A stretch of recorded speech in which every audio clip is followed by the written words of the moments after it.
మోషే దేవునటగా నుంచి ఈ విధంగా ప్రశ్న అడుగుతున్నారు. నిర్గమాకాండము 7వ అధ్యాయంలో మోషే దేవుని సహాయంతో సూచక్రియలు చేశాడు కదా! అదేవిధంగా అక్కడ ఉన్న శకునగండ్రులు ఎవరి సహాయంతో ఈ సూచక్రియలు చేశారని మొదటి ప్రశ్న అడుగుతున్నారు పాస్టర్ గారు. అదేవిధంగా మరొక ప్రశ్న, ఫరో హృదయాన్ని దేవుడు ఎందుకు అన్నిసార్లు కఠినపరిచాడు? నేటి దినాల్లో చాలామంది సేవకులకు వ్యతిరేకంగా మాట్లాడుతున్నారు. వారి హృదయం ఎందుకు అంత కఠినంగా మార్చబడిందని 2 ప్రశ్నలు అడుగుతున్నారు పాస్టర్ గారు.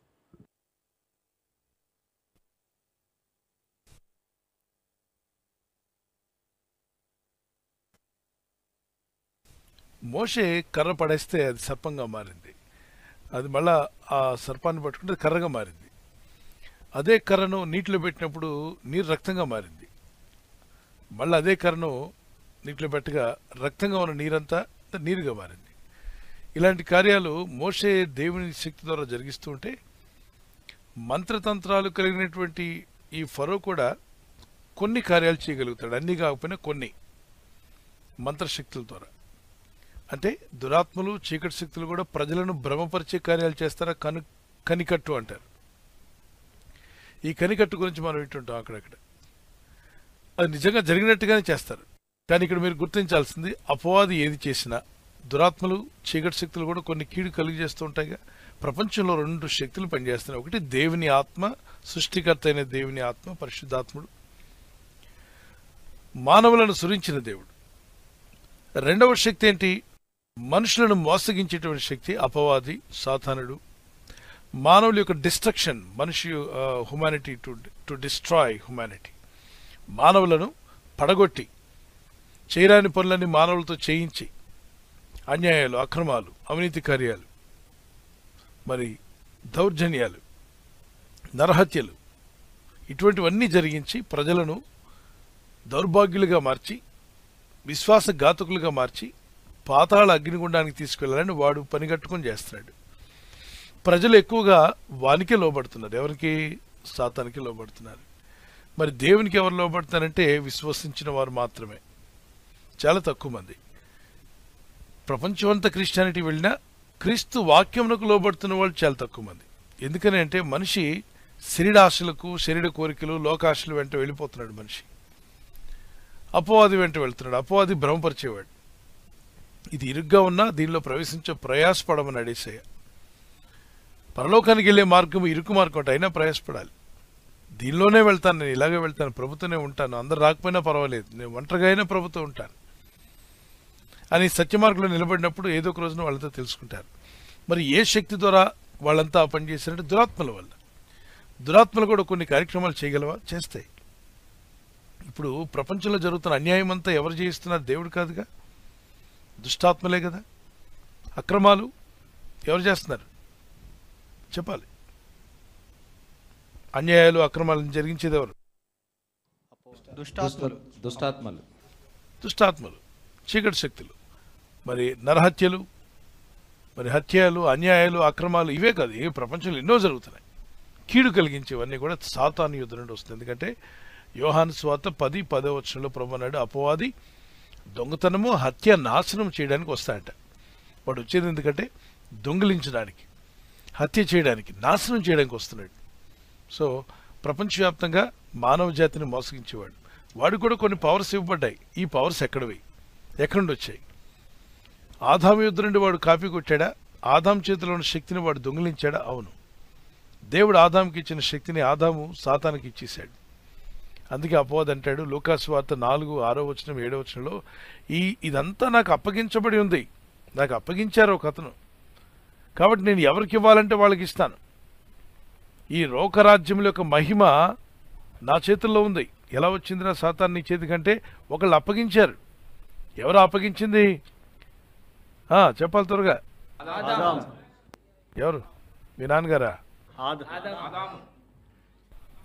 ఆదాము అంటే ఎవరు? మానవులందరి నాన్నగారు అనమాట. మానవులందరికీ తండ్రి, మొదటివాడు, మొదటి మనుషుడు. సో నానే అవుతాడు మరి అందరికీ. దేవుడు అతని చేతిలో పెట్టుకోమంటే దాన్ని తీసుకెళ్లి సాతాను చేతికి అప్పగించాడు. ఇప్పుడు వాడు ఏలుబడి చేస్తున్నాడు. ఆ పవర్స్ ద్వారా కీడు చేస్తున్నాడు. మంచిగా వాడాల్సిన శక్తిని చెడుకు వాడుతున్నాడు. ఇప్పుడు మీరు ఒక కంప్యూటర్, ఒక ల్యాప్టాప్, ఒక మొబైల్ ఫోన్ ఇస్తే దాన్ని చెడుకు వాడేవాళ్ళు ఎంతోమంది ఉన్నారు, మంచిగా వాడేవాళ్ళు కొందరున్నారు. సో దుష్టాత్మలు, దుష్ట శక్తులు అవి కీడు కలిగించడానికి వాడుతున్నాయి. సరే, ఇక్కడ మీరు గుర్తించాల్సింది ఏంటి? మోషే కర్ర కానీ సర్పం అయింది. మరి మాంత్రికులు కూడా ఐగుప్తులో ఫరో దగ్గర ఉన్న మాంత్రికులతో చెప్పినప్పుడు వాళ్ళు కూడా పడేస్తే వారి కర్రలో కూడా పాములు అయ్యాయి. ఇప్పుడు మోషే కర్ర పాము ఉంది, వాళ్ళ కర్రలన్నీ కూడా పాములు అయ్యాయి. ఇప్పుడు ఎవరి పవర్ శక్తివంతమైంది, ఎవరిది గొప్పది, ఎవరి శక్తి గొప్పది, ఎవరిది దేవుని శక్తి ఏంటి, మనం ఎవరి శక్తి వైపు నిలబడాలి అని ఎలా తెలుస్తుంది? మరి మోషే కర్రకు పడేసినప్పుడు తయారైనటువంటి సర్పం వెళ్ళి మాంత్రికులు పడేసిన కర్రలు ఉన్నాయి కదా, అవన్నీ సర్పాలేగా. ప్రతి సర్పాన్ని ఇది మింగేసింది. ఎవరి సర్పం? చెప్పాలి. మోషే గారి సర్పం. ఇప్పుడు వాళ్ళ సర్పాలన్నీ పోయాయి, వాడు పడేసిన కర్రలు కూడా పోయాయి. ఇప్పుడు మోషే గారు వెళ్ళి దాన్ని తోక పట్టుకోగానే అది మళ్ళీ కర్ర అయిపోయింది.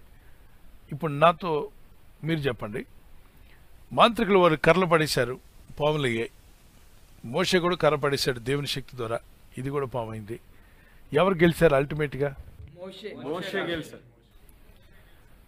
అంటే దేవుని శక్తి, అపవాది శక్తి? దేవుని శక్తి. ఇప్పుడు వాళ్ళు ఉన్న కర్రలు పోయాయి, పాములు పోయాయి, కర్రలు పోయాయి.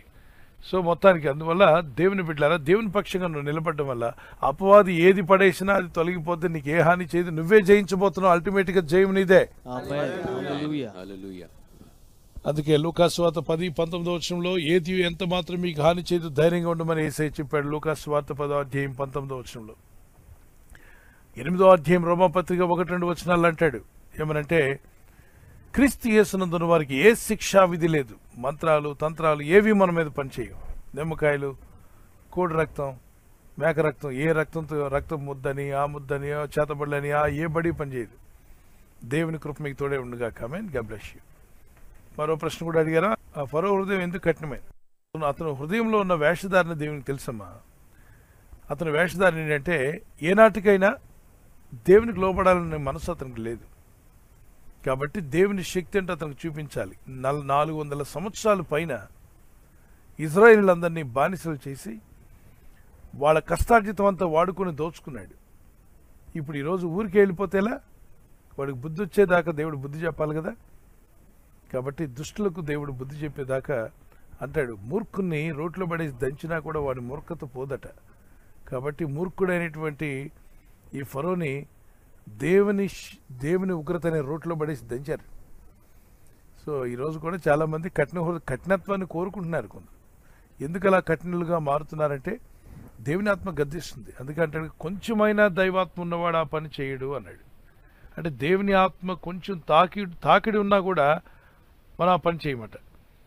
మరి దూషించడం, వ్యతిరేకించడం, కావాలని చెప్పి హేళన చేయడం, ఇష్టానుసారంగా అంటే నటిస్తూ, వాక్యం అర్థమవుతున్న వాక్యం అర్థం కానట్టు నటిస్తూ, వాక్యానికి పెడార్థాలు, వాక్యం కరెక్ట్గా ఉన్నప్పుడు దానికి పెడార్థాలు తీయడం, రకరకాలుగా చెప్పుకుంటూ ఏదో వాళ్ళు అనుకున్నదే గెలవాలనుకునే వాళ్ళు కొంతమంది ఉంటారు.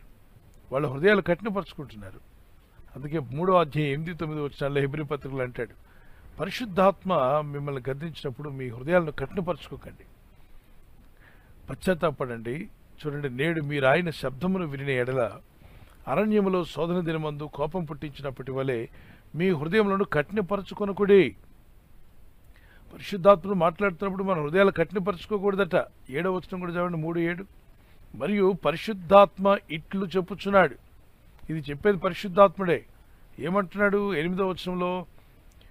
నేడు మీరు ఆయన శబ్దమును విని ఎడల అరణ్యములో శోధన దినమందు కోపం పుట్టించినప్పటి వలె మీ హృదయములను కఠినపరచుకోవద్దంటే ఇశ్రాయేలీయులు దేవుని పిల్లలే, దైవజనుడితోనే నడుస్తున్నారు మోషేతో. మళ్ళా మోషే మీద తిరగబడతారు. మోషే మీ ఆవిడ అలాంటిది, మీ పిల్లలు ఇలాంటి వాళ్ళు. అరే, దేవుని ఇచ్చిన సేవకుడు, నాయకుడు సంతోషంగా నడవచ్చుగా.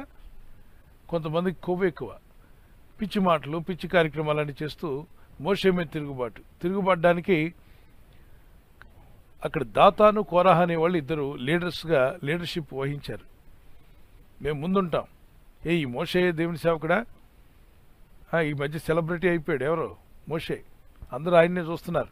కాదు, మేము కూడా ఉన్నాం, దాతాను కోరాహు, మమ్మల్ని కూడా చూడండి, మా ఎద్దుకు రండి అని చెప్పి ఏమన్నారు మరి? ఆ రోజు మోషేని పట్టుకొని కార్పొరేట్ సేవకుడు అన్నారేమో అనే ఉంటారు దౌర్భాగ్యులు. ఆ రోజుల్లో మరి ఆ రోజులు ఏ మాటలు వాడారో తెలియదు.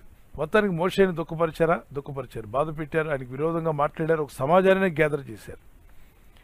వాళ్ళ వరకే కాకుండా వాళ్ళ ఒక టీంనే తయారు చేశారు. అప్పుడు మోషే అంటాడు, దేవా నాకెందుకు వచ్చింది, నీ సేవ చేయమంటే నేను వచ్చాను. నా పనిలో నేను ఉంటే నన్ను పిలిచి ఈ సేవ చేయమని నువ్వు నాకు అప్పగించి పరిచయం చేయమని నన్ను పంపిస్తే, నేను వీళ్ళందరినీ నువ్వు ఇచ్చిన వాక్యోపదేశాలు అందిస్తూ వీళ్ళని నడిపిస్తూ ఉంటే, నాలోనే ఈ గుంపేంటి, ఈ గుంపు ఊరికే ఈ అల్లరి గుంపేంటి, ఈ మెంటలోళ్ళేంటి, మధ్యలో లేచి ఆ మోషే సేవకుడా, ఆయనతోనే దేవుడు మాట్లాడతాడా, మాతో మాట్లాడ్డా, ఆయన నమ్మొద్దు, ఆయన వెంబడించొద్దు, ఏంటి పిచ్చుకోవాలా, నువ్వు వాళ్ళకి ఏమైనా పని ఇస్తే ఇవ్వు నాయన, వాళ్ళు నువ్వు చెప్పిన పని చేయరు, నేను చెప్పిన పని చేయరు, సేవకుడు చేస్తున్న పనికి అడ్డం వేస్తూ ఉంటారు. ఇలాంటి మూర్ఖులకి ఏం చేయాలి ప్రభు అని చెప్పి పాపం బాధపడి ప్రార్థన చేస్తే దేవుడు అంటాడు, మోషే నీ పక్షంగా ఉండాలనుకున్న వాళ్ళందరూ ఈ కొండకి ఇటువైపుకి రమ్మను. వాళ్ళ పక్షంగా ఉండాలనుకున్న వాళ్ళు, వాళ్ళ మాటలే నిజం, వాళ్ళు చెప్పింది కరెక్ట్ అని లైక్ బ్యాచ్ ఉంటుంది కదా, లైకుల బ్యాచ్, వాళ్ళు ఏం చెప్పినా చెడ్డ మాటలు చెప్పినా కూడా లైకుల బ్యాచ్ ఉంటుంది కదా, ఆ బ్యాచ్ అంతా నాకు వెళ్ళమని చెప్పు. వెళ్ళిన తర్వాత దేవుడు అన్నాడు, భూమి నోరు తెరిచి వాళ్ళు కొంచెం మింగమ్మ అన్నాడు. భూమికి ఆజ్ఞాపించాడంటే దేవుడు. అప్పుడు భూమి ఆ నోరు తెరిచి ఒకసారి మూసివేసింది. అంటే భూమి ఇలా ఉన్నటువంటి భూమి ఒక్కసారిగా నెరవిడవగా విడిపోయినప్పుడు మధ్యలో జనాలంతా పడ్డారు, మళ్ళా కలిసిపోయింది. సజీవంగా దేహాలతో శరీరాలతో పాతాళానికి పోయింది ఎప్పుడంటే అప్పుడే. అంటే దేవునికి అంత కోపం తెప్పించారా?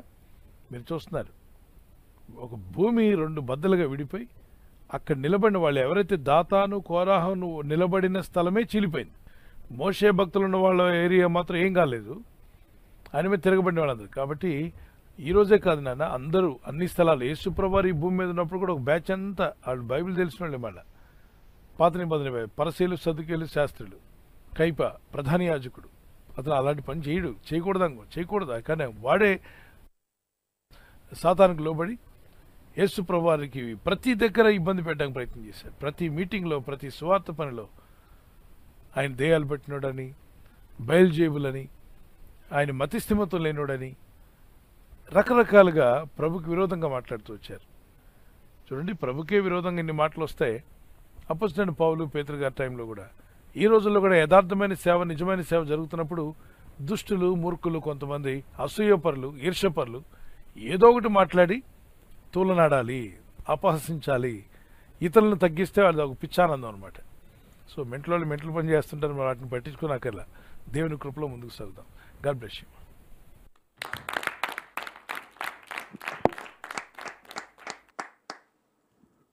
థ్యాంక్ యూ పాస్టర్ గారు. తర్వాత ప్రశ్న కేజీఆర్ గార్డెన్ నుంచి. సిస్టర్ మీరు కనెక్ట్ అయ్యారమ్మా? మీ యొక్క ఆడియో అన్మ్యూట్ చేసి మీ యొక్క ప్రశ్న తెలియజేయండి.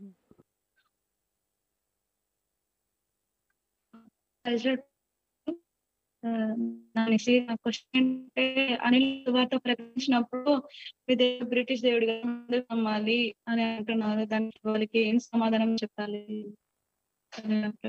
గారు? సిస్టర్ మీ యొక్క ఆడియో సరిగా లేదమ్మా, మరొకసారి మీ ప్రశ్న తెలియజేయండి. పాస్టర్ గారు, నా క్వశ్చన్ ఏంటంటే, అనిలకు సువార్త ప్రకటించినప్పుడు మీ దేవుడు బ్రిటిష్ దేవుడు కదా, మేము ఎందుకు నమ్మాలి అని అంటున్నారు, దానికి నేనేం సమాధానం చెప్పాలి వారికి? అట్లా నా క్వశ్చన్. బ్రిటిష్ దేవుడు కాదమ్మా, బ్రిటిష్ వాళ్ళు కూడా యేసు ప్రభునే నమ్ముకున్నారు. బ్రిటిష్ వాళ్ళు, అమెరికా వాళ్ళు, ఆస్ట్రేలియా వాళ్ళు, యూరప్ వాళ్ళు, తర్వాత సౌత్ కొరియా వాళ్ళు, మరి న్యూజిలాండ్ వాళ్ళు ఈ యేసు ప్రభుని కావాలని నమ్ముకున్నారమ్మా. ఆయన బ్రిటిష్ ఆయన కాదు, యేసుప్రభు వారు తెల్ల ఆయన కాదే. యేసుప్రభు వారు జన్మించింది ఎక్కడని అడగండి, చరిత్ర తెలియకుండా మాట్లాడొద్దు. మన ఆసియా ఖండంలో ఉన్నాం. యేసుప్రభు వారు పుట్టింది ఎక్కడ? ఆసియా ఖండమే, మిడిల్ ఈస్ట్ అంటాం, మధ్య ఆసియా. ఎక్కడుంది? పాలస్తీనా ప్రాంతం అంతా కూడా గల్ఫ్ కంట్రీస్లో. ఇజ్రాయిల్ ఉంది. మరి ఇజ్రాయెల్లో మనం చూస్తున్నప్పుడు బెత్లెహేమ్, అది పాలస్తీనాలో కూడా వస్తుంది. బెత్లెహేంలో యేసుప్రభు వారు జన్మించారు. ఓకే, అది భూమండలమంతటికి మధ్య స్థలం అంటారు.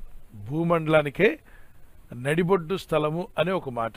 అంటే భూమండలానికే మధ్య ఆశ అన్నప్పుడు ఆ మిడిల్ కదా, మిడిల్ ఈస్ట్ అంటాం కదా, అక్కడ ప్రభు జన్మించాడు. అక్కడ నుండి సర్వలోకానికి సువార్తను పంపించాడు, అందరికీ అవసరమైన రక్షణ. ఇప్పుడు యేసుప్రభు వారు బ్రిటిష్ దేవుడు మాకెందుకు అన్నట్లయితే, మరి బ్రిటిష్ వాళ్ళు కనిపెట్టిన లైటు, ఫ్లైటు, ట్రైన్ మనకెందుకు? పారేయండి. వెళ్ళొద్దామా? నేను మాట్లాడరేంటి? వద్దు. వద్దా? శాంసంగ్ ఫోన్లు ఎంతమంది దగ్గర ఉన్నాయంటే చాలా మంది దగ్గర ఉన్నాయి. అవన్నీ కొరియా వాళ్ళు కనిపెట్టారు, మనోళ్ళు కనిపెట్టలేదు. పరేంటి ఐఫోన్లు బారేస్తామా? మన దగ్గర కాటన్ ఉంది, మన దగ్గర చిల్లీ పౌడర్ ఉంది, మన స్పైసెస్ ఉన్నాయి, వాళ్ళకి కావాలి, అవి వాళ్ళు కొనుక్కుంటారు. వాళ్ళ దగ్గర దేవుడు అవి ఇచ్చాడు, అవి మనకు కావాలి, తీసుకోవాలి. ఒకరికి వాళ్ళు ఇచ్చిపుచ్చుకునే వాళ్ళుగా ఉండాలి. అలాగే దేవుడు అందరివాడు. దేవుడు అంటే బ్రిటిష్ వాళ్ళకో దేవుడు, అమెరికాకో దేవుడు, తర్వాత ఇండియా వాళ్ళకో దేవుడు, అట్లా ఉండడు. ఇప్పుడు ఎంతమంది సూర్యులు ఉన్నారని అడగండి అమ్మా. సూర్యులు ఎంతమంది? బ్రిటిష్ వాళ్ళకు ఒక సూర్యుడు, అమెరికా వాళ్ళకు ఒక సూర్యుడు, జపాన్ వాళ్ళకు మరొక సూర్యుడు, మనం భారతీయులైన మనకు మరొక సూర్యుడు. ఎన్ని సూర్యులు ఉన్నారు పైకి చూస్తే? ఎన్ని దేశాలు ఉన్నాయి? 190 దేశాల దాకా ఉన్నాయి కదా. 190 సూర్యులు ఉన్నారా? ఒకే సూర్యుడు. ఏది ఒక్క సూర్యుడు? దేవుడు చేసిన ఒక్క సూర్యుడు సృష్టి అంతటికి, అంటే భూమండలం అంతటికి వెలుగివ్వగలుగుతున్నాడా? ఇవ్వగలుగుతున్నాడు. ఒక్క సూర్యుడు భూమంతటికి వెలుగివ్వగలిగితే ఆ ఒక్క సూర్యుడిని చేసిన శక్తిమంతుడైన దేవుడు సర్వమానవాళికి రక్షణ ఇవ్వలేడా? రైట్. అది తెలుసుకుంటే చాలు. బ్రిటిష్ వాళ్ళకో దేవుడు, ఇంకో వాళ్ళకో దేవుడుగా, దేవుడు అనేవాడు అందరికీ ఒకే దేవుడు ఉంటాడు. ఓకే, మానవ జాతికి సృష్టి అంతటికి ఒక తండ్రి అయిన దేవుడు, సృష్టికర్త అయిన దేవుడు ఉన్నాడు. మనోళ్ళు ఏమంటారంటే అన్ని దేవుళ్ళే అంటారు కొంతమంది, ఒక్కో మతంలో ఒక్కోలాగా. అన్ని దేవుళ్ళే, చంద్రుడి దేవుడే, సూర్యుడి దేవుడే, నక్షత్రం దేవుడే, భూమి దేవుడే, గాలి దేవుడే, నీరు దేవుడే. మరి ఏది దేవుడు కాదంటే అన్ని దేవుళ్ళే. సృష్టిలో అన్నిట్లో దేవుడిని చూస్తామంటారు, అన్నిట్లో దేవుడిని మేము చూస్తాము అంటారు. వెరీ గుడ్, బాగానే చెప్తున్నారు. అన్నిట్లో దేవుడిని చూడగలిగేటువంటి గొప్పవాళ్ళు, మంచిదే. కానీ దేవుడు సృష్టి పైన ఉంటాడా, సృష్టి లోపల ఉంటాడా అంటే, దేవుడు సర్వమానవాళ్ళని చేసినప్పుడు ఒకసారి నేను అడుగుతాను, సృష్టికర్త వేరు, సృష్టి వేరు. ఈ రెండు విషయాలు గుర్తుపెట్టుకోవాలి. ఇప్పుడు అన్నింట్లోనూ దేవుడిని చూస్తాం అంటున్నాం కదా. ఒకవేళ పిచ్చుకొక్క వస్తుంది అనుకోండి, పిచ్చుకొక్క పరిగెత్తుకొస్తుంది, అందరూ తప్పుకొని, ఎందుకంటే దాని నోరంతా దూరదగా ఉంటుంది, ఎవరిని పడితే వాళ్ళని కరుస్తుంది. దానికి భయం ఉండదు, కొడతారన్న భయం కూడా ఉండదు. కరిసి దాని ర్యాబిస్ అందరికి ఎక్కించేయాలనుకుంటుంది. అలా పిచ్చుకొక్క వీధిలో వస్తుంది అనుకోండి, పిచ్చుకొక్కలో నేను దేవుణ్ణి చూస్తున్నా అంటే వచ్చి కరిసి పెడుతుంది. ఒకవేళ ఏనుగు కోపంతో ఉందనుకోండి, తొండంతో అందరిని ఎత్తేవతలు పడేస్తున్నా, అది పరిగెత్తుకుని వస్తుంటే అందరూ పారిపోతారు. అలా కాకుండా ఏనుగు నీలో దేవుణ్ణి చూస్తున్నా అంటుండండి, దగ్గరికి వచ్చేసరికి తొండంతో ఎత్తి పడేయడమో, కాలు కింద పడిస్తే తొక్కడమో ఇది చేసింది అనుకోండి, అనవసరంగా ప్రమాదం. మరి అత్తగారిలో కోడలు దేవుణ్ణి చూడగలుగుతుందా? కోడల్లో అత్త దేవుణ్ణి చూడగలుగుతుందా? అంటే ఉదాహరణకి చెప్తున్నాను. ఇవన్నీ కూడా ఎవరిని మనం తగ్గించడానికి మాట్లాడట్లేదు, కానీ ఒకసారి జస్ట్ ఆలోచించేద్దాం. అన్నింటిలో దేవుణ్ణి మనం చూడగలమా? లోకంలో పాపం కూడా ఉంది, పాపంలో దేవుణ్ణి చూడలేమే. చెడుతనం ఉంది, చెడుతనంలో దేవుణ్ణి చూడలేమే. దుష్టుడున్నాడు, దుష్టుల్లో దేవుణ్ణి చూడలేంగా. మూర్ఖుడున్నాడు, శాడిస్ట్ ఉన్నాడు, దేవుడు కనబడ్డు వాళ్ళు. అలాగే నరహంతకుడు ఉన్నాడు, వాళ్ళు దేవుడు ఉంటే ఆ నరహత్య చేయడు కదా. కాబట్టి కుండను చేసిన వాడు కుమ్మరి కుండను చేస్తాడు. కుమ్మరి కుండను చేసినప్పుడు కుండలో ఉంటాడా కుమ్మరి బయట ఉంటాడా?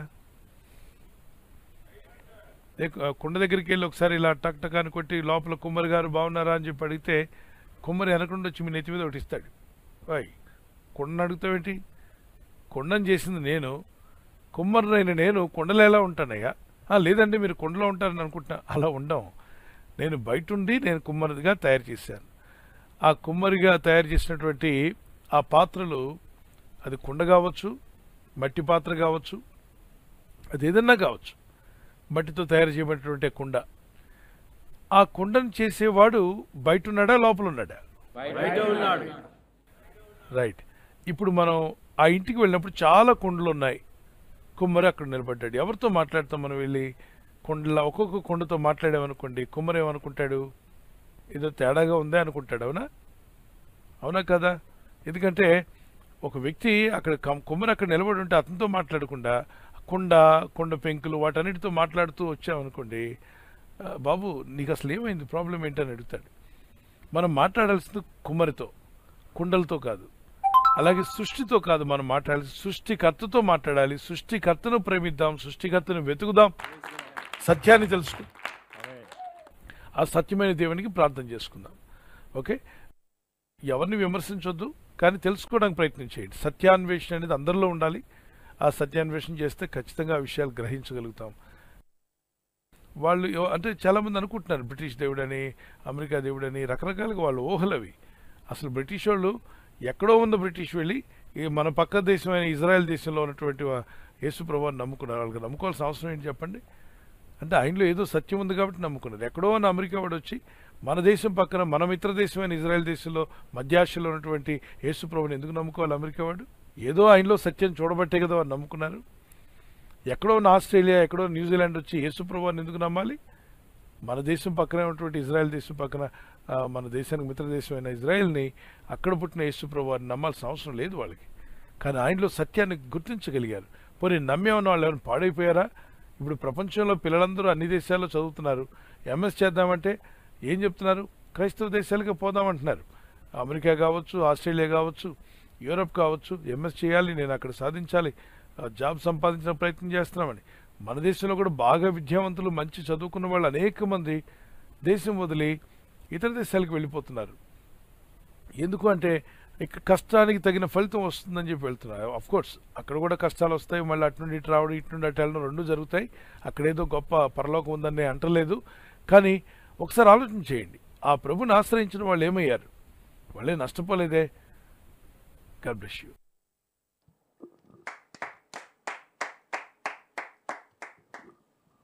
Thank you Bhaskar garu. తర్వాత ప్రశ్న సిస్టర్ కనెక్ట్ అయ్యారమ్మా, నేరుగా మీ ప్రశ్న అడగండి. ప్రైజ్ సన్నిధిలో, ప్రార్థనలో, సంఘంలో వాక్యానికే ప్రాముఖ్యత ఇవ్వాలి, సాక్ష్యానికి ప్రాముఖ్యత కాదు అని అంటున్నారు. ఇది ఎంతవరకు వాస్తవం?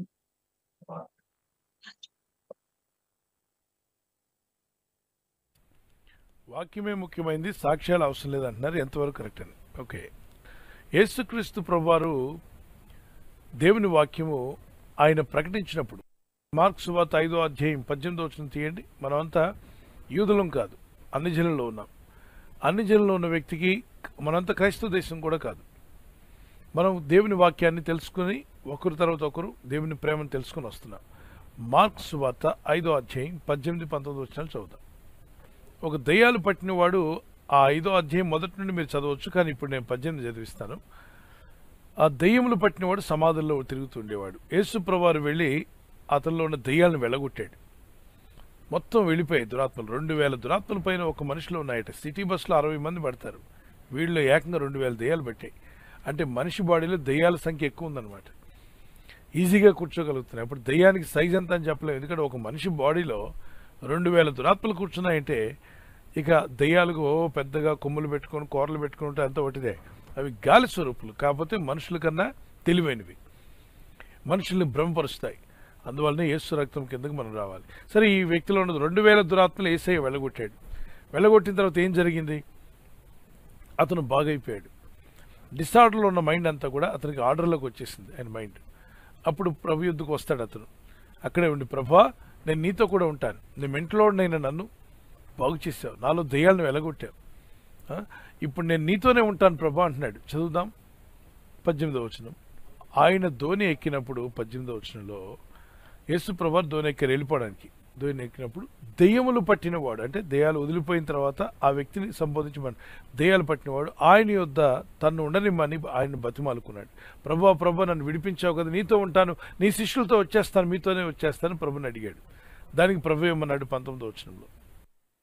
ఆయన వానికి సెలవీయక, నీవు నీ ఇంటి వారి యొద్దకు వెళ్ళి ప్రభువు నీ యందు కనికరపడి నీకు చేసిన కార్యములన్నిటినీ వారికి తెలియజెప్పమనెను. ఆయన వానికి సెలవీయక, నీవు నీ ఇంటి వారి యొద్దకు వెళ్ళి ప్రభు నీ యందు కనికరపడి నీకు చేసిన కార్యములన్నిటినీ వారికి తెలియజెప్పమనెను. ఇప్పుడు ఇది ఈ విషయాన్ని అందరూ చదవండి, సాక్ష్యాలు చెప్పాలా వద్దా? చదవండి. నీవు నీ ఇంటి వారి యొద్దకు వెళ్ళి ప్రభు నీ యందు కనికరపడి నీకు చేసిన కార్యములన్నిటినీ వారికి తెలియజెప్పమనెను. అందరికీ, ప్రజలందరికీ తెలియపరచాలి. ఏమని, ఏం చెప్పాలి? ప్రభు నీ ఎడల కనికరపడి చేసిన మేలు. ఇప్పుడు యేసయ్య కనికరపడబట్టే కదా మనం స్వస్థపడుతున్నాం, విడుదల పొందుతున్నాం, ఆయన కనికరమును బట్టే కదా. ఆ చేసిన మేలు ఇంటి వారందరికీ చెప్పాలా వద్దా? చెప్పాలి. ఇంటి వారంటే మీ ఇంట్లో వాళ్ళకి చెప్పమని కాదు, సంఘంలో చెప్పాలా వద్దా? చెప్పాలి. ఎస్, ఎందుకంటే యేసుక్రీస్తు ప్రభు వారు చేసిన ప్రతి మేలు కూడా, ఆయన చేసిన ఉపకారంలో దేనిని మరవద్దన్నాడు, ఆయన్ని ఘనపరచమన్నాడు. ఓకే, దీపం వెలిగించి దీపస్తంభం మీద పెట్టాలి, అది కొంచెం కింద పెట్టాలంటే దీపస్తంభం మీద పెట్టాలి, అప్పుడు అందరికీ వెలుగునిస్తుంది. ప్రభు యొద్ద ప్రార్థించినప్పుడు ప్రార్థనకి జవాబు వచ్చింది. జవాబు రాగానే ఆ సాక్ష్యాన్ని నీలోనే ఉంచుకోకుండా నువ్వు దాన్ని ప్రకటించినప్పుడు, సేమ్ నీ ప్రాబ్లంతో ఒక వ్యక్తి ఉన్నాడు అక్కడ, మరో స్త్రీ ఉంది. అరే, ఆ స్త్రీని దేవుడు బాగు చేసినప్పుడు, ఆ సిస్టర్ని బాగు చేసినప్పుడు, ఆ బ్రదర్ని బాగు చేస్తే నన్ను కూడా దేవుడు బాగు చేస్తాడు కదా. ప్రభువా, వారిని బాగు చేసేవాట సాక్ష్యం ఇచ్చారు, నన్ను కూడా బాగు చేయి తండ్రి అని ఆ వ్యక్తి యొక్క విశ్వాసాన్ని ఏం చేసావు? నువ్వు పురికొల్పావు కదా.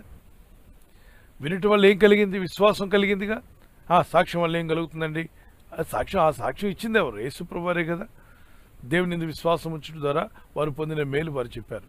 సో సాక్ష్యం చెప్పడం తప్పు, సాక్ష్యం చెప్పొద్దు, అవసరం లేదు, ఈ మాటలు పక్కన పెట్టి ప్రభు ఆయన చేసిన ఉపకారములు ఏది మరవద్దు, అన్నిటినీ ప్రకటించండి. దేవుని వాక్యంతో పాటు సాక్ష్యములు, సాక్ష్యములు. మార్క్స్ వార్త 16వ అధ్యాయం తీయండి, ఆఖరి వచనం 20వ వచనం చదువుదాం. మార్క్స్ వార్త 16:20. వారు బయలుదేరి వాక్యం ప్రకటించారు. ప్రభు వారికి సహకారుడై ఉండి వెనువెంట జరుగుచూ వచ్చిన సూచక్రియల వలన వాక్యమును స్థిరపరచు ఉండెను. సో వెనువెంట ప్రభు చేసిన సూచక్రియలు, వాక్యము సూచక క్రియలు అనండి. ఇప్పుడు సువార్తల్లో 4 సువార్తలు యేసు ప్రభు వారు రక్తస్రావ రోగంతో బాధపడే స్త్రీని బాగు చేశారా? అంటే స్త్రీలకు సంబంధించిన రోగాలు కూడా ఏం చేశాడు? బాగు చేశాడు. మరి పురుషులకు సంబంధించిన రోగాలు బాగు చేశాడు, యవనస్తుల్ని బాగు చేశాడు, యవన కుమార్తెలను బాగు చేశాడు, ఏ వయసు వారు వచ్చినా బాగు చేశాడు. ఆయన స్వస్థపరచువాడు, కనికరించువాడని అవి వినబట్టే కదా మనకు తెలిసాయి. వాళ్ళు సాక్ష్యాలు చెప్పబట్టే కదా అవి రాశారు. ఒకవేళ సాక్ష్యాలు చెప్పడమే తప్పైతే యేసు ప్రభు వారు సాక్ష్యాలు చెప్పనీయకుండా ఆపేసి ఉండేవాళ్ళు. కానీ కొన్ని చోట్ల ప్రభు ఎవరికి చెప్పొద్దన్నాడు కదండి. మరి చెప్పమన్నాడు కొన్ని చోట్ల చెప్పొద్దన్నాడు. ఎందుకు, ఎక్కడ చెప్పొద్దనంటే యూదుల మధ్యలో ఏ అద్భుతం జరిగినా చెప్పొద్దు అన్నాడు. ఎందుకంటే యూదుల్లో శత్రువులు కొందరు బయలుదేరి యేసు ప్రభు వారు శిలువ యాత్రకు రాకముందే రాళ్లతో కొట్టి మోషే ధర్మశాస్త్రం ప్రకారంగా ఆయన అంతం చేయాలనుకుంటున్నారు. ఆయన్ని మోషే ధర్మశాస్త్రం ప్రకారంగా దేవదూషణ చేశాడని అబద్ధ సాక్ష్యాలు పలికి ఆయన శిలువలో రక్తం కార్చకుండా రాళ్లతో కుప్పబెట్టేద్దాం, ఊరు వెలుపటి వరకు రాళ్లతో కొట్టి తరిమితే, ఆ ఊరు వెలుపట ఒక రాళ్లతో కొట్టేస్తే రాళ్ళన్నీ కుప్పగా ఉంటాయి, దేవదూషణ చేశాడు ఇతను అని బోర్డు పెడదామని ట్రై చేస్తున్నాడు డెవిల్. యూదులందరిలో ఆ దురాత్మలు ప్రవేశించాయి, పరిశీల సదుకులు. అందుకే ప్రభు అన్నాడు, యూదుల మధ్యలో ఏ అద్భుతం జరిగినా, చనిపోయిన వాడు లేపినా, మిరకలు జరిగినా, కుష్ఠరోగులు ఎవరికి చెప్పొద్దు, ఈ విషయం ఎవరికి చెప్పొద్దు. ఎందుకంటే యూదుల మధ్యలో ఆయన సేవ జరగాలి, వాళ్ళ మధ్యలో ఆయన తిరగాలి, సమాజ మధ్యలోకి వెళ్ళాలి, అక్కడ వాళ్ళు చేసే తప్పులని క్లియర్ చేయాలి, వాళ్ళందరికీ శుభార్త అందించాలి. మరి అన్ని జనంలోకి వచ్చినప్పుడు అందరికీ చెప్పమంటున్నాడు. వీళ్ళు నీకు దేవుడు కనికరపడి చేసిన కార్యాలు చెప్పమంటున్నాడు. ఇక్కడ అన్ని జనులు ఎవరు కూడా యేసుప్రభు వారి శిలువ యాత్రను ఆపరు. వీళ్ళు యూదుల్లో లేరు, వీళ్ళు పక్క ప్రాంతాల్లో, ఇజ్రాయెల్ పక్క ప్రాంతాల్లో ఉన్నటువంటి వారు. సో ఇక్కడ యూదుల మధ్యలో జరిగిన మిరకల్స్ ఏమో చెప్పొద్దన్నాడు. ఎందుకంటే పరిసయ్యులు, సదుకేయులు, శాస్త్రులు, యూదులకు సంబంధించిన మత బోధకులు ఆయన ఒక శిలువ యాత్రను ఆపేయడానికి ప్రయత్నం చేస్తున్నారు. ఆయన రక్తం కార్చకుండా మనకు రక్షణ లేదన్న సంగతి దేవునికి తెలుసు. కాబట్టి ఆయన వచ్చిన పని కంప్లీట్ అవ్వాలి, ఆ అడ్డు రాకుండా ఉండడానికి ఆయన అక్కడ చెప్పొద్దన్నాడు. ఇటుపక్క చూస్తే కనాను స్త్రీలు, తర్వాత మిగిలిన వారు స్వస్థపడితే అందరికీ చెప్పమంటున్నాడు ప్రభు. అనేకులు సాక్ష్యం చెప్పారు. కనుక ఈ విషయం తెలియక కొంతమంది చెప్పొద్దన్నాడు, కానీ ఆ ఒక్క వాక్యం తీసి చెప్పొద్దన్నాడుగా చెప్పొద్దు, ఇంకెవరికి చెప్పొద్దు. ఇంకా సంఘంలో ఎవరు మేలు పొందినా బయటికి చెప్పొద్దు, వాక్యమే చెప్పండి. ఇప్పుడు ఒక నేరో మైండ్తో ఆలోచన చేయొద్దు, వాక్యాన్ని పూర్తిగా అవగాహన చేసుకుని ముందుకు వెళ్దాం. God bless you. ప్రభు మిమ్మల్ని దీవించుగా.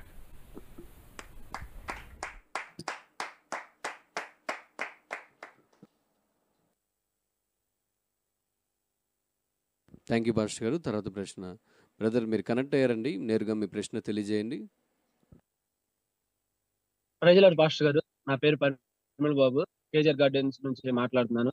ఉదయకాలం సాయంకాలం ప్రేయర్స్ లో నేను చాలా దీవించబడుతున్నాను. మరి అనేక విషయాలు మరి క్వశ్చన్ అండ్ ఆన్సర్స్ లో చాలా తెలుసుకున్నాను. మరి ఇతరులకు చెప్పగలిగే, మరి ఇతరులకు కూడా మీ దగ్గర నేర్చుకుని వెళ్ళి చెప్పగలుగుతున్నాను. మరి ఇక్కడ వాక్యాలు చాలా నన్ను బలపరిచాయి. నా ప్రశ్న ఏంటంటే పాస్టర్ గారు, బాప్తిసం తీసుకోకుండా పరలోకం వెళ్ళొచ్చా?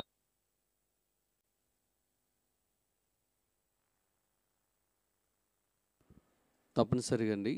నమ్మి బాప్తిసం పొందువాడు రక్షించబడిన ఉన్నప్పుడు బాప్తిసం లేకుండా పోతాను పరలోక రాజ్యం అంటే దేవుని మాటకు అవిధేయులై వెళ్తారా? విధేయులు అవ్వాలి కదా. ఓకే, అదే హాస్పిటల్లో ఐసీయూలో మరణ సమయంలో వారు ప్రభుని నమ్ముకొని అంతవరకు ఇంతకుముందు ఎప్పుడు వినలేదు, అప్పుడే విన్నారు సువార్త.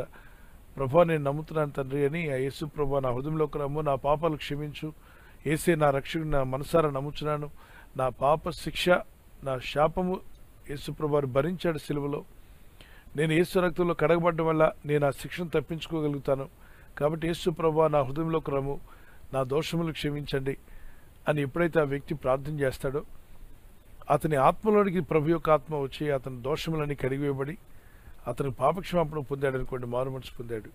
అతను అంటున్నాడు ఐసీయూలో నుండి హాస్పిటల్ నుండి ఇంటికి వెళ్ళిన వెంటనే, నేను కుదుట పడిన వెంటనే, సంకటం బాపిన వెంటనే ప్రభా ఈ రోగం నుండి బయటపడగానే నేను వెళ్ళి బ్యాప్టిజం తీసుకుంటా అన్నాడు, సిద్ధపడ్డాడు.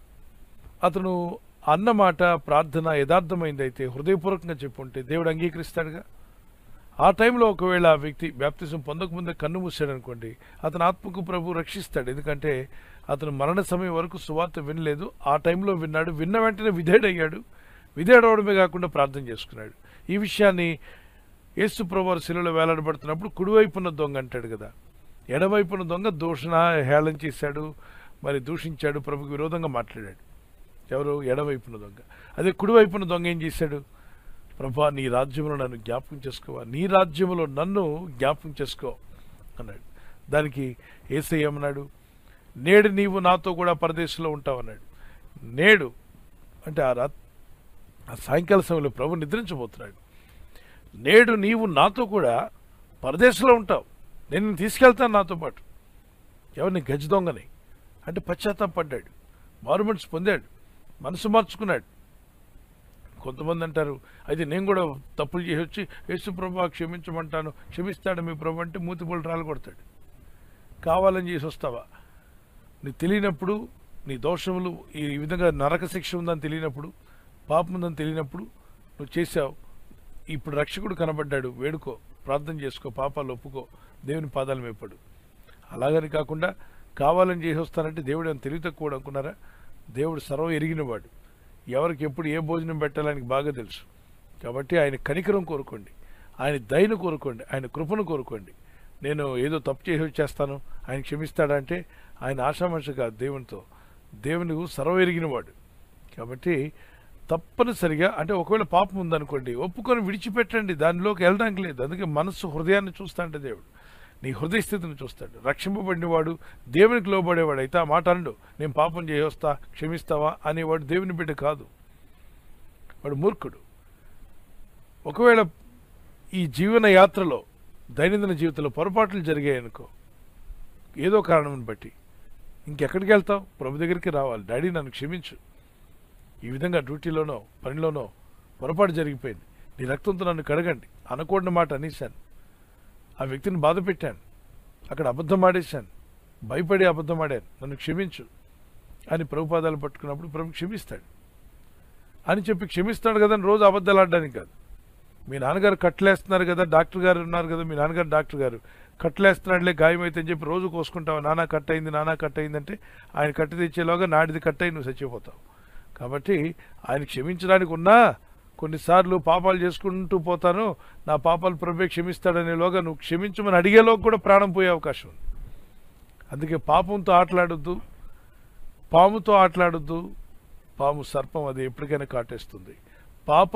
పాము కాటు కన్నా భయంకరమైంది, దాంతో ఆటలాడొద్దు, దానిలో బయటకు వచ్చేయి. అలాగే దేవునితో కూడా ఆటలాడొద్దు, వాక్యానుసారంగా జీవిద్దాం. నమ్మండి, బాప్తిసం పొందుకోండి. మార్క్స్ వార్త 16:15 వచ్చిన ప్రకారంగా. God bless you. ప్రభు మిమ్మల్ని దీవించుగాక.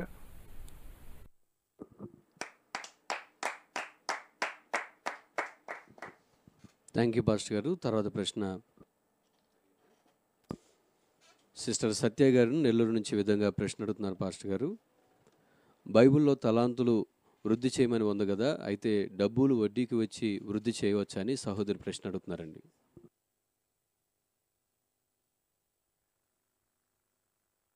ప్రశ్న మరొకసారి పాస్టర్ గారు, బైబిల్లో తలాంతులు వృద్ధి చేయమని ఉంది కదా, 15వ కీర్తనలో అతడు తన ద్రవ్యమును వడ్డీకి ఇయ్యడు అని ఉంది. ఓకే, ఈ వడ్డీ వ్యాపారాల్లో ఎంతమంది బాగుపడ్డారో ఒకసారి చెక్ చేయండి. వడ్డీ వ్యాపారాలు మీకంటే ముందు చాలామంది చేస్తున్నారు కదా. నాకు తెలిసిన వడ్డీ వ్యాపారాలు చేసేవాళ్ళు చాలామంది నడ్డి ఇరిగిపోయిన వాళ్ళు కూడా ఉన్నారు. అయ్యా ఈ వడ్డీలకి ఇచ్చి ఒకడేమో తిరిగి ఇస్తాడు, ఒకడేమో తిరిగి ఇవ్వడు, వస్తుంది కదా అని ఎదురు చూస్తాం. కొందరేమో బెదిరించినా బెదిరకుండా పోయిన వాళ్ళు ఉన్నారు. ఈ బెదిరింపులు, ఈ గొడవలు, అల్లర్లు, మళ్ళీ వాళ్ళ ఏడుపులు, అసలేమంటూ కూడా ఇవ్వకుండా ఏడిపించిన వాళ్ళు ఉన్నారు. కొన్ని చోట్ల వస్తుంటుంది, కొన్ని చోట్ల పోతుంటుంది. దురాశ దుఃఖానికి చేయడానికి చాలా ఇబ్బందులు పాలైన వాళ్ళు కూడా ఉన్నారు. కానీ కొంతమంది అదే దాని మీద డిపెండ్ అయి జీవిస్తున్నారు. ఓకే, సడన్గా మార్చుకోమంటే వాళ్ళకి అవ్వకపోవచ్చు. ప్రార్థన చేయండి, ప్రభు మరొక వ్యాపారం చూపించండి అయ్యా, ఈ విధంగా కాకుండా మరొక విధంగా మేము అభివృద్ధి పొందే అవకాశం ఉందా, మాకు మార్గం చూపించమని. ఈ వడ్డీకి ఇప్పించి పర్వాలేదని చెప్పి తీసుకున్న తర్వాత వాళ్ళు ఇవ్వకుండా వదిలేస్తే, ఎగ్గొడితే ఎంత కష్టం. అసలు రాదు వడ్డీ అనేది, వడ్డీ రాకపోగా రెండు రావు. కాబట్టి ఈ యొక్క ధనము సమస్తమైన కీడుకు మూల కారణమని 1 తిమోతి పత్రిక 6వ అధ్యాయం 6 నుండి 10వ వచనం వరకు రాయబడింది. కనుక డబ్బు సంపాదించవచ్చు, కష్టపడండి, పని చేయండి, ఎన్నో విషయాలు ఇన్వెస్ట్ చేసుకోవచ్చు. ఇన్వెస్ట్మెంట్ అంటే అది కంపెనీగా ఒక గవర్నమెంట్ గుర్తించినటువంటి కంపెనీ అయి ఉండాలి, మోసం చేసేవాళ్ళు కాదు. అలా అని చెప్పి మోసపోరంటే అక్కడ కూడా మోసపోయే అవకాశం ఉంది. ఇన్వెస్ట్ చేసిన వాళ్ళు కూడా కొన్ని చోట్ల కంపెనీ లాస్ అయితే వీళ్ళ ఇన్వెస్ట్మెంట్లు అన్నీ ఆవిరైపోతాయి. కనుక ఏది కూడా ఈ లోకంలో స్థిరమైనది లేదు. ప్రార్థనాపూర్వకంగా మా కష్టార్జితాన్ని స్థిరపరచును ఆయన అని ప్రార్థన చేసుకోండి. యోబు గ్రంథం 1వ అధ్యాయంలో అతను చిన్న వ్యాపారం చేసేవాడట. మొదట కొద్దివాడు, తుదను మహా అభివృద్ధి పొందాడట. యోబు గ్రంథం 1వ అధ్యాయం 8 నుండి 10వ వచనం వరకు అతని చేతుల కష్టార్జితమును ఆయన ఆశీర్వదించుచుండు చేత, అంటే దేవుడైన ప్రభు ఆశీర్వదించాడు గనుక అతను ఆ దేశంలోనే గొప్పవాడయ్యాడు, విస్తరించాడు. అలాగే ఆదికాండం 26:12-13 వచనాలు చదవండి. ఆదికాండం 26:12-13లో మరి ఇస్సాకు అనే వ్యక్తిని బహుగా దేవుడు దీవించాడు. ఇస్సాకు ఆ దేశమందున్నవాడై విత్తనం వేసి ఆ సంవత్సరము 100 అంతలు ఫలం పొందెను. యెహోవా అతన్ని ఆశీర్వదించను గనుక ఆ మనుషుడు గొప్పవాడాయిను. ఈ వాగ్దానం పట్టుకుని ప్రే చేయండి, ప్రభువా నన్ను ఆశీర్వదించు, నేను గొప్పవాడిని అవ్వాలన్నా, దీవించబడాలన్నా, అభివృద్ధి పొందాలన్నా నీ చేతిలో ఉంది నాయన. నేనైతే కష్టపడతాను, నా కష్టార్జితాన్ని మీరు దీవించాలని ప్రే చేయండి. 13వ వచనం, అతడు మిక్కిలి గొప్పవాడగు వరకు క్రమక్రమముగా అభివృద్ధి పొందుచూ వచ్చాను. దేవుడు అతన్ని హెచ్చించే కొలది ఒకేసారి కాదు కానీ క్రమక్రమంగా అభివృద్ధినిచ్చాడు. ప్రభు మీ అందరూ కూడా అలాంటి అభివృద్ధిని ఇవ్వగల శక్తిమంతుడు. ప్రార్థిద్దాం. ప్రభు కృప మీకు తోడే ఉండుగాక.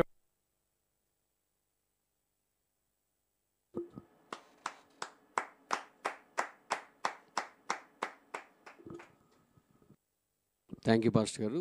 తర్వాత ప్రశ్న బ్రదర్ సునీల్ గారి ఫ్యామిలీ. బ్రదర్ మీరు కనెక్ట్ అయ్యారండి, మీ ప్రశ్న నేరుగా తెలియచేయండి. ప్రైజ్ లార్డ్ పాస్టర్ గారు, నా పేరు సునీల్, నేను మెడ్చల్ నుంచి మాట్లాడుతున్నాను. ఈ ఉదయకాల సాయంకాల ప్రార్థన ద్వారా నేను ఎంతో బలపరచబడుతున్నాను. అదేవిధంగా నేను జిపిఎస్ కంపెనీలో వాలంటరీగా వర్క్ చేస్తున్నాను. పాస్టర్ గారు, నా క్వశ్చన్ ఏంటంటే, అపోస్తల కార్యంలో శిష్యులు చిట్లు వేసి తెలుసుకుంటారు కదా, అదే విధంగా మనం మన చిత్తాన్ని చిట్లు వేసి తెలుసుకోవచ్చా? అది నా క్వశ్చన్ పాస్టర్.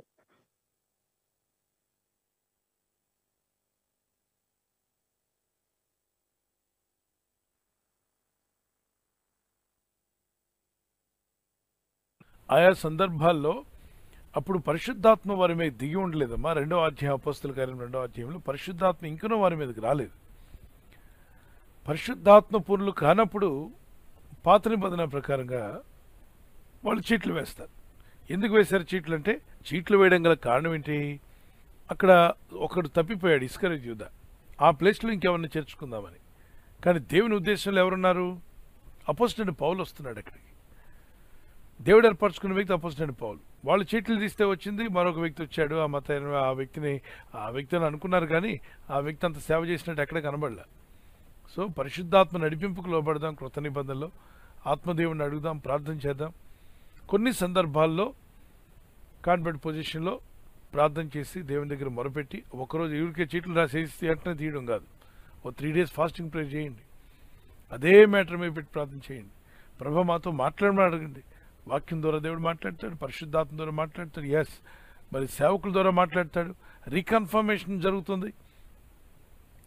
ఆ 3 days ఫాస్టింగ్ ప్రేయర్ అయిన తర్వాత అప్పుడు మీరు ఒకవేళ ఇంకా కావాలనుకున్నట్లయితే చీట్ తీసినట్లు ఒకవేళ ప్రభు మీతో మాట్లాడితే ఆ విధంగా ముందుకు వెళ్ళొచ్చు. God bless you.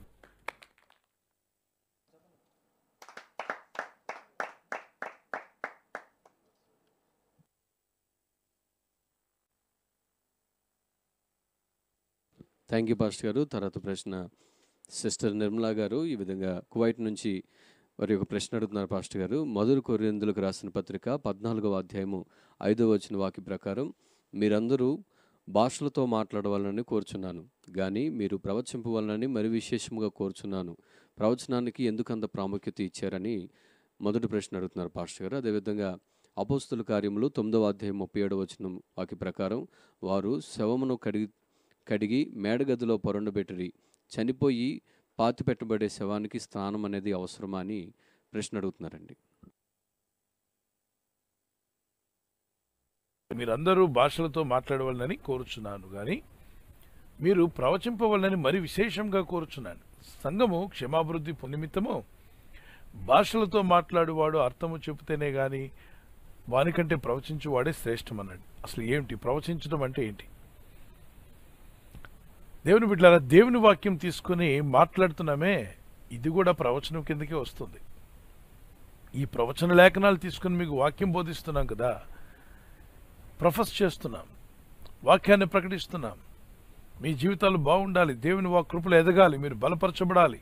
సంగమా, దేవుని మార్గంలో మీరు జీవించాలి, పాప మార్గంలోకి వెళ్ళొద్దు, పరిశుద్ధ మార్గాలను ఎన్నుకోండి, పరిశుద్ధాత్మకు లోబడండి, ప్రభువుని హత్తుకోండి, వాక్యమునకు విధేయులై ఉండండి, చేసిన పాపాలు ఒప్పుకొని విడిచిపెట్టండి అంటూ ఈ ప్రొఫెస్ చేయబడుతున్న దేవుని వాక్య ప్రవచనాలు ఇవి కూడా ప్రవచనాలే.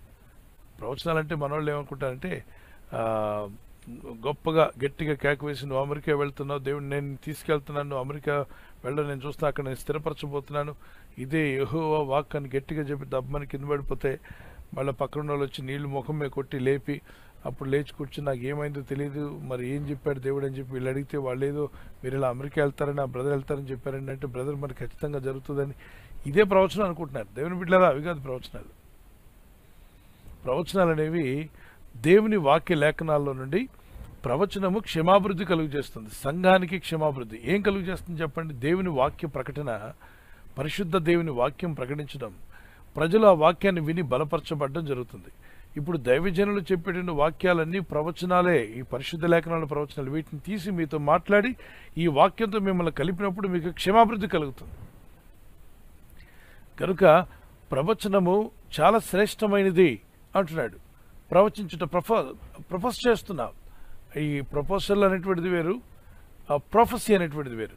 వెన్ యూ ప్రొఫెస్, దేవుని వాక్యాన్ని ప్రకటించినప్పుడు, దేవుని వాక్య లేఖనాలను మనం ఎత్తి పలికినప్పుడు వింటున్నవాడు క్షమాభివృద్ధి పొందుతున్నాడు, సంఘానికి క్షమాభివృద్ధి. మరి భాషలతో మాట్లాడితే ఎవరు మాట్లాడతారో ఆ వ్యక్తికి క్షమాభివృద్ధి. భాష అనే వరాన్ని వాడినప్పుడు ఆ భాషలో మాట్లాడే వ్యక్తి క్షేమంగా అభివృద్ధి పొందుకుంటాడు ఆత్మీయంగా. ఓకే, వ్యక్తిగత ఆ క్షేమాభివృద్ధికి భాషావరం. మరి సంఘ క్షేమాభివృద్ధికి ప్రవచనం. ప్రవచనం అంటే ఏంటి?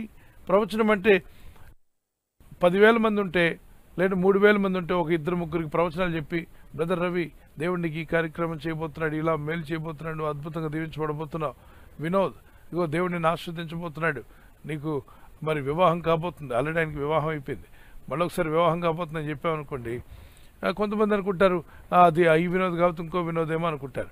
తర్వాత కొన్ని ప్రవచనాలు కొన్నిసార్లు పరిశుద్ధాత్మను పర్టికులర్గా మాట్లాడతారు. God will speak through the servant of God. అక్కడ ఉన్నటువంటి వ్యక్తి యొక్క నీడ్ని బట్టి, ఆ అవసరతను బట్టి దేవుని ఆత్మ ద్వారా పరిశుద్ధాత్మను మాట్లాడిస్తాడు. అంతేకాకుండా వాక్యం ద్వారా కూడా మాట్లాడిస్తాడు. దైవజనరాలు చెప్పిన వాక్యం వల్ల మేము బలపరచబడ్డాం, మేము దీవించబడ్డ ప్రభు నేరుగా మాతో మాట్లాడి దీస్ ద ప్రొఫెసీ. వాక్యం ఆదివారం వాక్యం వినడానికి వెళ్తే ఇదేంటి మేము అనలేదు, దైవజనులకు తెలియదు, ఈ విషయం అంతా మేము ఇంట్లో అనుకుని వచ్చాం, ఇదంతా ఖచ్చితంగా దేవుడు మాట్లాడుతున్నాడు, మాకు సమాధానం వస్తుంది. ప్రొఫెసీ. సంఘం క్షమాభివృద్ధి పొందుతుంది.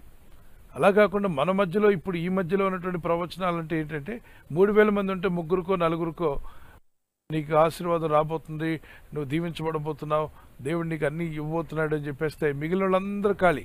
ప్రవచనాలు ఒక్కొక్కరికి చెప్పుకుంటూ వెళ్తే 100 చెప్పగలవా? 100 కూడా చాలా కష్టమే, చాలా టైం పడుతుంది. ఇప్పుడు 3,000 మంది ఉన్నారు.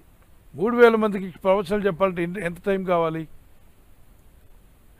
గనుకనే అదే ఒక ప్రసంగం చెప్పామనుకోండి, ఒక వాక్యోపదేశము, పరిశుద్ధాత్ముడు దేవుడు ఇచ్చినటువంటి వర్తమానాన్ని, ఆత్మదేవుడు ఇచ్చిన వర్తమానం చెప్పగా మాస్ మొత్తం విన్నటువంటి వేల మందికి ఆ వాక్యం వెళ్ళిపోతుంది. అందరూ బలపరచబడి ఆత్మపూర్ణులై ఆ వాక్యంతో ఎప్పుడైతే విధేయులవుతారో పరిశుద్ధాత్మ వారిలో కార్యం చేస్తున్నాడు. అందుకే ప్రవచనం అనేది సంఘ క్షేమాభివృద్ధికి క్షేమం అన్నారు. అంటే వీళ్ళు ఏదో ప్రత్యేకంగా ప్రవచనం అనేది కళ్ళు మూసుకొని చెప్పి కింద పడిపోయేది అదనుకుంటున్నారు. అది కాదు. ఇక్కడ అపోజిట్ పౌలు అంటున్నాడు, ప్రవచించుట అత్యాశక్తితో ఆపేక్షించండి, అది సంఘానికి క్షేమాభివృద్ధిని కలుగు చేస్తుంది. ఈరోజు సంఘాలు క్షేమంగా ఉండాలంటే వాక్య ప్రకటన, దేవుని వాక్యోపదేశాలు వినాలి, బలపరచబడాలి. That is the main meaning is that. Okay. So ప్రవచన భాష వరం గురించి 1 కొరింథీ 14వ అధ్యాయం 4వ వచనంలో చూడండి. మీరు 5వ వచనం అడిగారు. 4వ వచనంలో ఉంటుంది, భాషలతో మాట్లాడేవాడు తనకే క్షేమాభివృద్ధి కలుగు చేసుకున్నాడు కానీ ప్రవచించువాడు సంగమునకు క్షేమాభివృద్ధి కలుగు చేయును. భాషతో మాట్లాడేవాడు తనకు క్షేమాభివృద్ధి, ప్రవచించువాడు దేవుని ఏం ప్రవచించుట, దేవుని మాటలు తీసుకొని వాటిని దేవోక్తిని ప్రవచించినప్పుడు పరిశుద్ధాత్మ సహాయం ద్వారా సంఘమంతా వింటుంది. ఇప్పుడు ఎవరో ఒక వ్యక్తి కాదు, అందరూ విన్న వాళ్ళందరికీ క్షేమం కలుగుతుంది. God bless you. అలాగే పాస్టర్ గారు, చనిపోయి పాతిపెట్టబడే శవానికి స్నానం అవసరం అని అడుగుతున్నారు. అపోస్తల కార్యాలు 9:37లో. ఓకే. బిడ్డ పుట్టినప్పుడు మనం ఏం చేసాం, ఆ బిడ్డను కడిగి మరి ఆ తర్వాత ఆ బిడ్డకు డ్రెస్సులు తోడడమో చేయడం ప్రారంభించారు.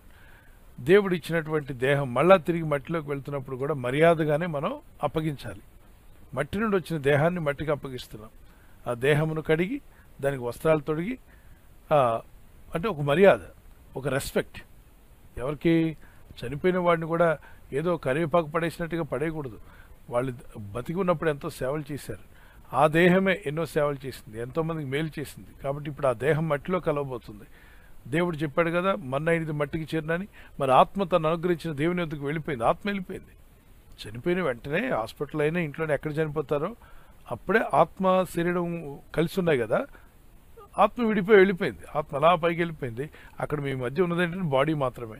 ఈ బాడీని మీరు దాన్ని కడిగి తీసుకువెళ్ళి 1 రోజు 2 రోజులు ఉంచిన తర్వాత తీసుకెళ్ళి సమాధి చేస్తారు. అందరూ వచ్చి చూస్తారని ఒక 2 రోజుల తర్వాత. సో దాన్ని కడిగి స్నానం చేయించి దాని తర్వాత బట్టలు తొడుగుతారు.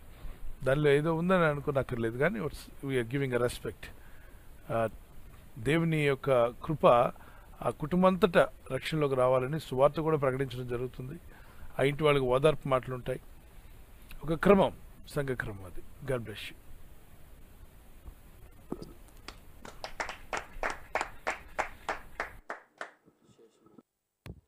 థ్యాంక్ యూ పాస్టర్ గారు.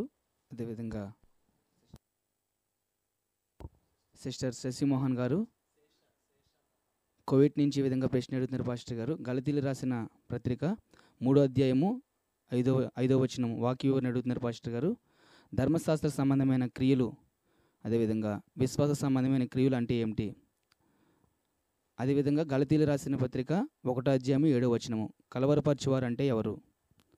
ఈ యొక్క వాక్య వివరణ అడుగుతున్నారు పాస్టర్ గారు.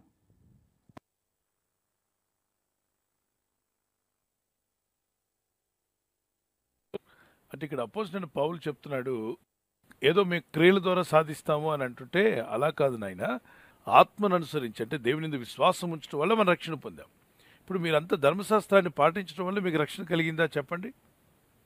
లేదు. ఏనా? మీరంతా ధర్మశాస్త్రంలో పాత నిబంధనలో ఉన్న అన్ని అధ్యాయాలు, పాత నిబంధనలో ఉన్నవన్నీ మీరు పాటించారా? పాటించలేదు. పాటించకపోయినా మరి యేసు ప్రభువుని నమ్ముకున్నప్పుడు మీకు రక్షణ కలిగిందా? కలిగింది.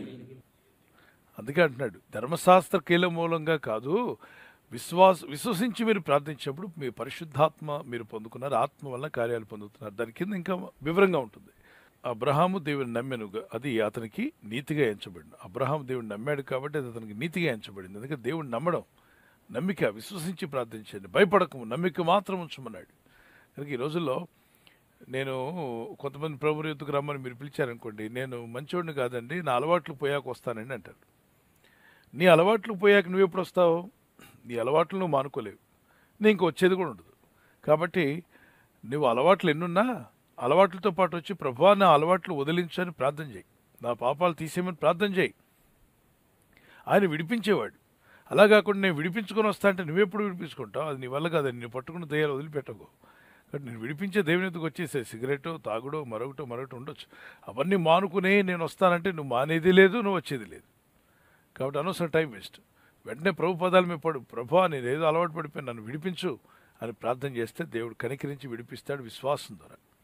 కొందరు ఏమంటారంటే ఆ పని చేయాలి, ఈ పని చేయాలి, పాత నియమం ప్రకారంగా శనివారం మీరు నిన్న ఒక ప్రశ్న కూడా అడిగింది ఒక కుమార్తె. శనివారం అంటే మరి విశ్రాంతి దినం అంటే ఆ శనివారమా ఆదివారం అని చెప్పి. పాత నిబంధన ప్రకారంగా శనివారమేనా, కొత్త నిబంధన ప్రకారంగా ఆదివారమే మనం ప్రార్థన చేయాలి ప్రభుని. ఎందుకు అంటే ప్రతిరోజు ప్రార్థన చేయొచ్చు, ఆదివారం కూడుకోవాలి. ఎందుకని? ప్రభు పునరుద్ధరణ తిరిగి లేచాడమా, విజయోత్సవంతో దేవుని గనపరచాలి, ఆదివారం ప్రభుని మహింపరచాలి. ఇక్కడ కూడా విశ్వాసం ద్వారా దేవుని కనపరుస్తూ ప్రార్థిస్తున్నాడు, మీకు రక్షణ కలిగింది. అబ్రహాం దేవుని నమ్మిన గనుక అది అతనికి నీతిగా ఎంచబడింది. అబ్రహాం టైంలో ధర్మశాస్త్రం లేదే, పాస్టర్ గారు లేరు, లేవీలు లేరు, ప్రధాన యాజకుడు లేడు, మరి లేవీ కాండము అప్పుడు లేదు, అప్పటికి నిర్గమాకాండం కూడా ఇవ్వబడలేదు ఎవరికి, అబ్రహాం కాలంలో. మరి ఆజ్ఞలు లేవు ఆయనకి, లేకపోయినా దేవుడు నమ్మాడు కాబట్టి అతను నీతిమంతుడిగా తీర్పు తీర్చబడ్డాడు. ఈరోజు నీవు కూడా యేసుక్రీస్తు నందు విశ్వాసం ఉంచి నమ్మిక ఉంచినట్లయితే ఆ నీతిని యేసుక్రీస్తు ద్వారా మీరు పొందుకుంటున్నారు. ఏదో ధర్మశాస్త్రం అంతా పాటిస్తేనే మీకు వస్తుంది అనుకుంటే మీరు పాటించలేరు, మీ వల్ల కాదు. కాబట్టి మీరు ప్రభు పాదాల మీద పడండి, సరెండర్ అయిపోండి, దేవాలను క్షమించమని ప్రార్థన చేస్తే దేవుడు తప్పనిసరిగా మిమ్మల్ని రక్షిస్తాడు, కాపాడుతాడు. మరొక మాట మీకు జ్ఞాపం చేస్తున్నాను, ఈరోజు మనం రక్షణ పొందామంటే మన నీతి క్రియలను బట్టి కాదు, విశ్వసించి ప్రార్థించడం వల్ల. మరి రక్షణ ఎందుకు ఇచ్చాడు దేవుడు అంటే నీతి క్రియలు చేయడానికి. నీతి క్రియలు బట్టి రక్షించబడలేదు, కానీ రక్షించింది ఎందుకు ప్రభు అంటే సత్క్రియలు చేయడానికి, నీతి క్రియలు చేయడానికి. ఇంతకుముందు నువ్వు చేయకపోయినా దేవుడిని రక్షించాడు, అది కృప. మరి ఇప్పుడు రక్షించబడ్డాక నీవు నీతి క్రియలు చేయాలి, సత్క్రియలు చేయాలి. నీతి క్రియలు, నీతి ఫలాలు, మారుమనసు తగిన ఫలాలు, ఆత్మ ఫలాలు కలిగి మనం ముందుకు వెళ్ళాలి. మరో సహోదరి చేతులు ఇలా ఎత్తి ప్రార్థన చేస్తున్నానండి, ఆ ప్రార్థన చేయొచ్చా అంటే ఇలా చేతులు చూపిస్తూ ప్రార్థన చేస్తుంటే వద్దన్నారట. ఇలా చేతులు ఎవరి వైపు చూపిస్తున్నారు? మనిషి వైపు కాదుగా. మీరు మనుషుల వైపు చేతులు చూపిస్తే ఏమమ్మా నా వైపు చేతులు చూపిస్తున్నావు, ప్రభు వైపు చేతులు చూపించి ప్రార్థన చేయమ్మా, సాయం చేసేవాడు ప్రభువే కదా అని చెప్పాలి. ఇలా చేతులు ఎత్తి ప్రార్థిస్తుంటే అమ్మా చేతులు ఎత్తొద్దు, అలా ఎత్తకూడదు అన్నారట. ఆయన వైపు ఎత్తలేదుగా, ఈమె చేతులు ఎవరి వైపు ఎత్తింది? ప్రభు వైపే కదా. మరి పురుషుల్లాగా పూర్తిగా చేతులు రెండు పైకి ఎత్తలేదుగా, ఆమె ఇలా చేతులు చూపిస్తూ ప్రభు దగ్గర ప్రార్థన చేస్తుంది. దానికి అభ్యంతరం ఏంటి అంటే కొంతమంది ఏదో వాక్యము పూర్తిగా తెలుసా తెలియదా, మరి ఎట్లా బోధకులు అయ్యారు, ఏ విధంగా మీరు అర్థం చేసుకుంటున్నారు వాక్యాన్ని? ప్రతి ఒక్కరూ దేవుని మీద ఆధారపడమనే కదా వాక్యం ఉంది. ఇప్పుడు పాప బాబు నాన్న దగ్గరికి వచ్చినప్పుడు చేతులు ఎత్తి నాన్న ఎత్తుకోమన్నప్పుడు పాప ఏం చేతులు కిందకి పెట్టి ఎత్తుకోమంటుంది, బాబు ఏం చేతులు పైకెత్తి ఎత్తుకోమంటాడా? మరి పురుషులారా చేతులు పైకెత్తి ప్రార్థించమని ఉంది కదా, పవిత్రమైన చేతులు అన్నాడు అక్కడ. పొరుగు అని భార్య మీద చేయడం, లంచాలు పుచ్చుకోవడం, పాప పనులు చేసి ఆ చేతులు పైకెత్తొద్దు, దేవుడు ఒప్పుకోడు.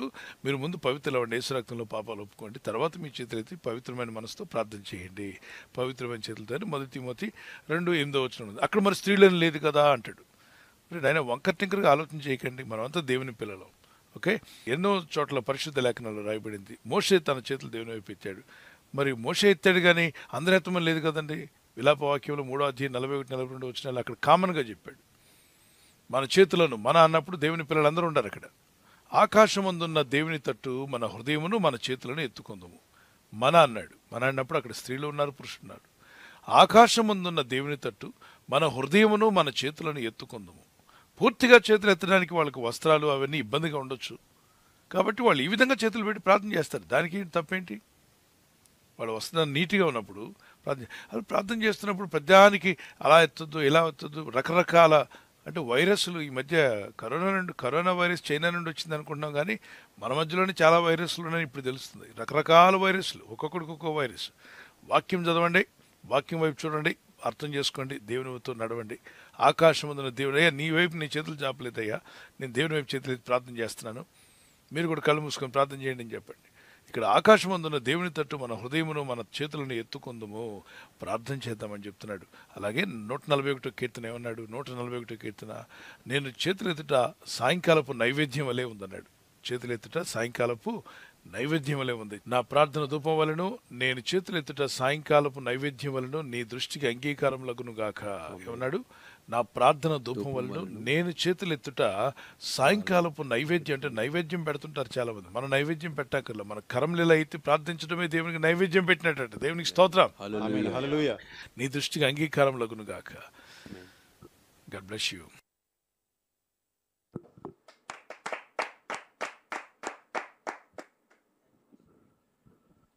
థ్యాంక్ యూ పాస్టర్ గారు.